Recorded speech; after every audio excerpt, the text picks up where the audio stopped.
Besoj që ka nisur si një fushat e qetë, pas unë jam një vajzë paqësore në përgjithësi, mundohem që të transmetoj pozitivitet dhe jo konflikt. Fatkesisht, gjatë rrugës ka pasur disa momente eskalimi. Unë bashkë me, sigurisht në siglën e Partisë Demokratike, bashkë me një grup të rish, ishim në stenda duke shpërndar programet e Partisë Demokratike ditën që kryeministri vizitoi Shkodrën.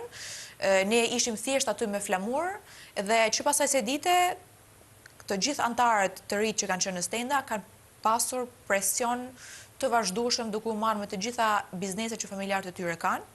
Gjithashtu edhe me njerëz të mi janë munduar që t'i bëjnë sa më shumë presione. E keni denoncuar diçka të tillë?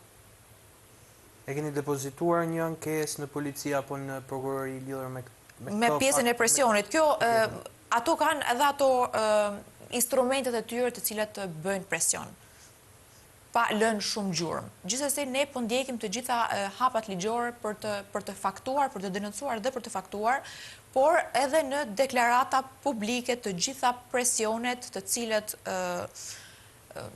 unë e quaj shtetit diktatorial, sepse presionet sigurisht bëhen kur nuk ke asnjë bazë faktike, por do që të bësh presion mbi njerëzit që të mbash sa më të trysnuar.